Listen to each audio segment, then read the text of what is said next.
saya mulai memberanikan diri untuk bilang kepada orang tua saya. Kembali lagi ke bapak saya. Bapak tirinya itu? Ya, soalnya bapak tiri saya itu kan memang sebagai kepala keluarga saya yang sekarang, kepala keluarga ibu dan saya. Nah, untuk keputusannya kan memang ibu kandung saya memang tergantung sama bapak tiri saya tersebut. Jadinya ya itu tadi, mulai timbul konflik dari permasalahan tersebut, mulai dari fasilitas yang dulunya mungkin saya berkecukupan lah ya. Berkecukupan, ada fasilitas motor, mobil dan sebagainya, mulai dihilangkan satu persatu. Ya, kamu harus keluar dari rumah. Dan saya memberanikan diri untuk pergi dari rumah tanpa membawa apapun.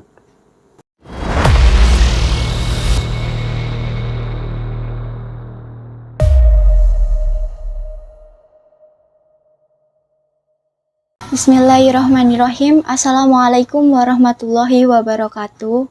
Waalaikumsalam warahmatullahi wabarakatuh. Alhamdulillahirabbil alamin. Allahumma sholli ala sayyidina Muhammad wa ala ali sayyidina Muhammad. Kembali lagi di channel Mu'alaf TV bersama saya Alfisa. Kembali lagi di tayangan yang insya Allah memberi informasi, inspirasi, dan juga edukasi untuk kita semua. Tak lupa saya selalu mendoakan Anda dimanapun Anda berada, agar Allah Subhanahu wa Ta'ala selalu melimpahkan rahmat dan karunia-Nya, sehingga kita dapat diberi kesehatan, kelancaran rezekinya.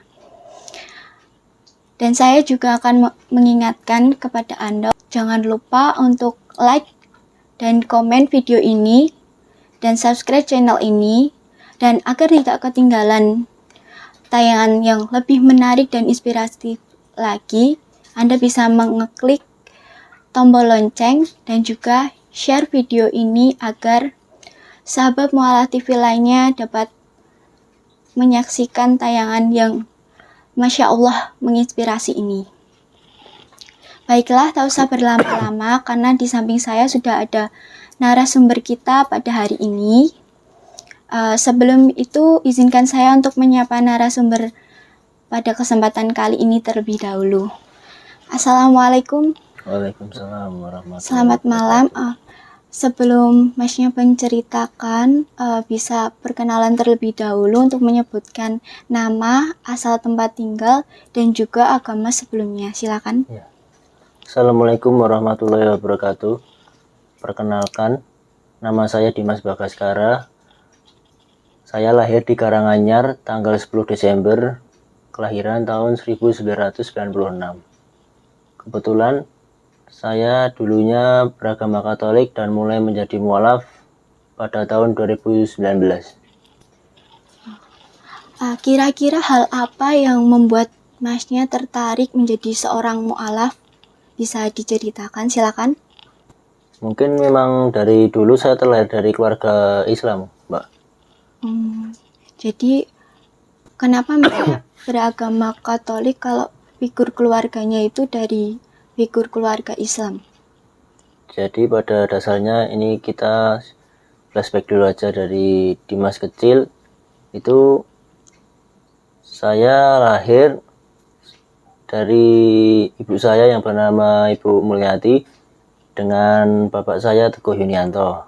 Nah, kebetulan waktu saya lahir, menurut cerita dari saudara dan keluarga-keluarga saya itu, saya dari lahir itu udah ditinggal sama bapak kandung saya.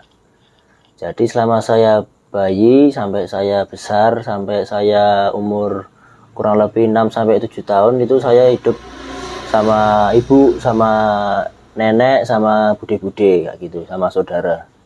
Jadi memang saya lahir sampai kelas 1 atau 2 itu memang saya udah Islam dari lahirnya. Nah, dan pada saat saya kelas 3, ibu saya mulai menikah lagi. Menikah lagi, dan ibu saya dapat jodoh dengan Bapak Hartanto, bapak tiri saya sekarang. Nah, kebetulan bapak tiri saya sekarang itu agamanya Katolik. Nah, sewaktu ibu saya menikah dengan Bapak Hartanto tersebut, ibu saya dari beragama Islam menjadi agama Katolik, mengikuti suami ya, kayak gitu. Nah, habis saya kelas 3 itu kan saya dari memang terlahir agama Islam. Kelas 3 ibu saya menikah sama bapak tiri saya tersebut. Nah, terus saya mulai diajarkan tentang agama Katolik. Jadi bapak saya itu mengedukasi tentang agama Katolik bagaimana. Dan dari yang pertama saya disekolahkan di SMP swasta yang yayasannya Katolik, lanjut 3 tahun di sana, berlanjut ke SMA juga, SMA swasta juga yang yayasannya Katolik juga. Nah, tapi ketika saya masuk di SMP swasta yayasan Katolik dan masuk di SMA swasta yayasan Katolik tersebut, tapi hati saya itu tidak bisa meninggalkan Islam. Memang dari dulunya kan saya terlahir dari keluarga Islam juga. Dulu waktu saya kecil juga saya aktif TPA, aktif menjadi remaja masjid juga. Ikut sholat 5 waktu di masjid sama orang tua juga, kayak gitu. Jadi semasa saya SMP sampai SMA tersebut saya tidak bisa menerima full 100% agama Katolik. Jadi kayak hati saya itu masih ada Islamnya.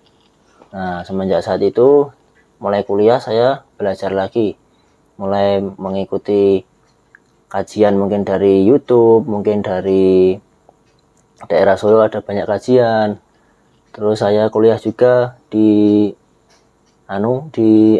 STI AUB. Kebetulan teman-teman saya juga lingkungan saya circle-nya Islam semua.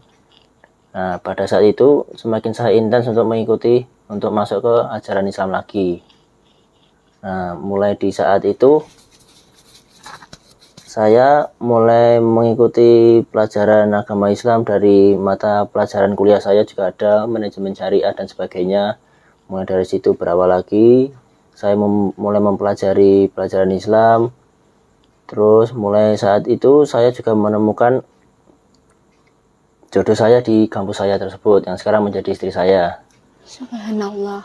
Nah, mulai dari saat itu mulai timbul konflik bagi saya sendiri maupun keluarga istri saya. Nah, jadi ketika saya kuliah semester 1 itu udah memang keluarga dari saya, keluarga bapak saya itu memang udah mau wanti-wanti kalau bisa cari jodoh itu yang seiman gitu. Nah, adalah Dimas sendiri kan dapat pacar agamanya Islam. Nah, terus kebetulan memang Dimas kan sewaktu masuk di kuliah kan memang sudah mulai mempelajari Islam juga. Karena memang semasa SMP dan SMA Dimas tidak bisa menerima agama Katolik. Nah, seperti itu. Nah, kebetulan saya sekolah di STI AUB itu menemukan pacar saya yang sekarang menjadi jodoh saya itu, mulailah saya mempelajari lebih dalam. Nah, kebetulan kan istri saya juga dari TK sampai SMP kan memang lulusan Muhammadiyah, jadi lebih paham daripada saya. Nah, agamanya lebih dalam. Nah, mulai saat itu saya belajar agama Islam, mulai mendalami lagi, mulai dari nol lagi, mulai belajar sholat lagi. Nah, ketika sudah berjalan kurang lebih 3 tahun, hubungan saya dengan pacar saya mulai serius, mulai menuju ke jenjang pernikahan. Nah, ketika saya sudah mulai serius dengan pacar saya tersebut, saya mulai memberanikan diri untuk bilang kepada orang tua saya. Nah, untuk respon yang pertama, untuk ibu kandung saya sendiri, tidak apa-apa, terima. Cuman kembali lagi ke bapak saya.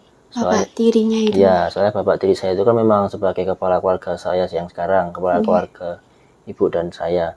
Nah, untuk keputusannya kan memang ibu kandung saya memang tergantung sama bapak tiri saya tersebut. Jadinya ya itu tadi, mulai timbul konflik dari permasalahan tersebut, mulai dari fasilitas yang dulunya mungkin saya berkecukupan lah ya, ya. berkecukupan, ada fasilitas motor, mobil dan sebagainya, mulai dihilangkan satu persatu. Istilahnya saya mulai disuruh mandiri. Nah, kebetulan memang bapak tiri saya itu memang wataknya memang keras kepala banget. Keras kepala, jadinya memang saya ditantang juga. Kalau kamu memang mau pengen lanjut sama istri saya, ya kamu harus keluar dari rumah, kayak gitu. Kalau kamu mau pengen sama papi sama mama, ya monggo, pilihanmu di kamu sendiri. Kebetulan kan memang di satu sisi Dimas itu umur 22, tapi memang Dimas memang memantapkan hati. Memang saya memang yakin dan saya memberanikan diri untuk pergi dari rumah tanpa membawa apapun. Maksudnya tanpa membawa fasilitas dari apa yang diberikan orang tua saya. Jadi saya mulai dari nol lagi. Saya 2019 sampai 2020 itu saya tidur di rumah teman. Jadi saya numpang istilahnya. 8 bulan numpang di teman saya, sahabat saya itu yang bernama Ivan Naufal. Rumahnya dia di Fajar Indah. Karena saya memilih dia memang karena dia teman kecil saya. Dari TK, SD sampai sekarang masih berteman baik, masih bersahabat.